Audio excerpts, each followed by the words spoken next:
Top of the morning to you. All right, so I'm going to get to the point on this one. Let me just preference this and say this. I don't care if you want to get cure or not cure. It should be your right to do or not to do. This is your business, your health. You know your body better than anyone else. It's not for me to tell you what to do. So I don't want anyone to misintrude this or think that I'm trying to convince you to not do or to do. And if you have done, I hate to be so blunt, but I'm gonna say I don't care. Meaning, it's your body. I mean, it's your household, your family. You have to do what you think is best. And for anyone else that hasn't, that's holding out for XYZ reasons, I support you. I'm okay with that. I have no issue with that because there's variables to this subject, right? And everyone's going back and forth. So I just want to say that part before we get into the meat of this discussion, okay? I've been doing some thinking. Oh, let me say this. One more thing. You're not going to disown a friend, a family member, a coworker, a loved one, a relative, a neighbor, what may not be, over a sport game, right? Over your team versus their team. If your neighbor is an A&M and you're a Longhorn, or your cousin on the other side of town is a Dallas Cowboys and you're a Redskins over here, or you're not going to stop talking to them. I think it's nonsense. I think it's silly for anyone to ever get to that point where like, I'm not talking to you because you're a Dallas fan, or I'm not talking to you because you're a Redskin. It's just nonsense. So keep that in mind when people decide to do one or the other. Use logic. They're still your friends, they're still your family. If somebody is a Republican or Democrat, I don't disown them because of that. They've decided what side of the fence they want to stay on or be on. I'm okay with that. I love you. You're my family, you're my friends.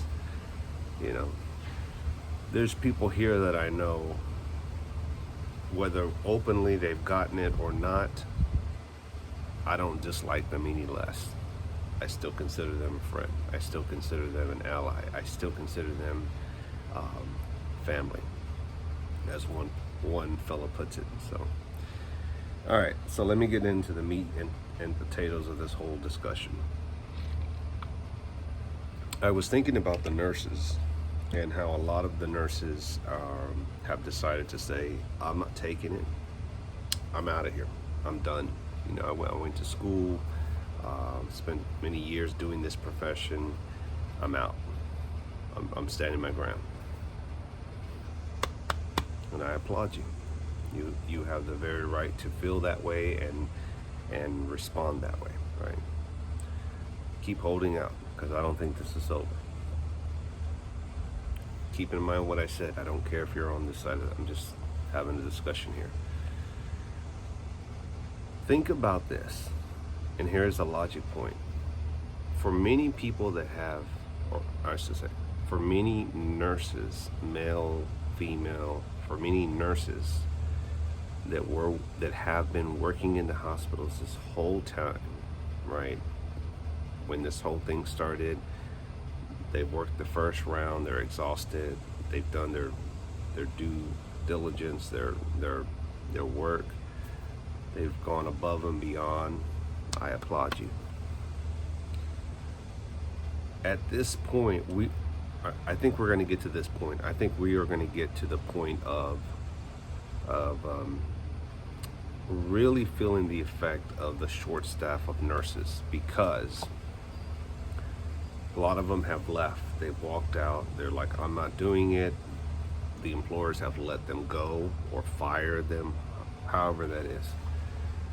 They're going to get to the point, the hospitals, and they're going to say, look, we cannot do this. We cannot continue to operate on the minimal staff that we have. And I say this because I have two relatives that work on two different ends of town, two different hospitals, and they're already telling us that they're short staffed, they're understaffed. It's starting to strain the other nurses, the other staff, not just nurses, but the other staff, because they're having to pull the weight, like the technicians, the ones that come in the brown suits that kind of help the nurses. That they're going to get to the point where they're like, look, let's be flexible here. We had all these nurses working this whole time that were not, cured, and now we came to this date, and now they've walked out on us. They were doing the job before and not cured. And I'm not saying to get it or not. I'm saying let's use logic. And I think we're going to get to this point where they will end up having to say, look, we're going to give you guys more time. Come back to work. We'll extend it to the beginning of the new year. Because remember, these guys, men and women, were doing they were doing this job the first go around. This whole time they were doing it. And yes, some of them got sick. Some of them felt really ill. Some of them never got sick because they took the precautions. They got lucky. Maybe they had the DNA right. I don't know.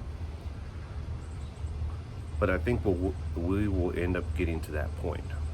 I think this subject will also bleed over to other employers that find, for example, restaurants. They're hurting. They have no staff. They have no workers.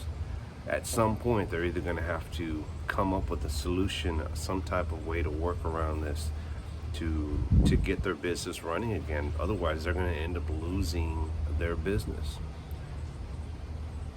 I still think at the end of the day, they are going to push this to the end. And the big question is, this chapter is unwritten. What's going to happen? How far are people going to stand? At what point is this going to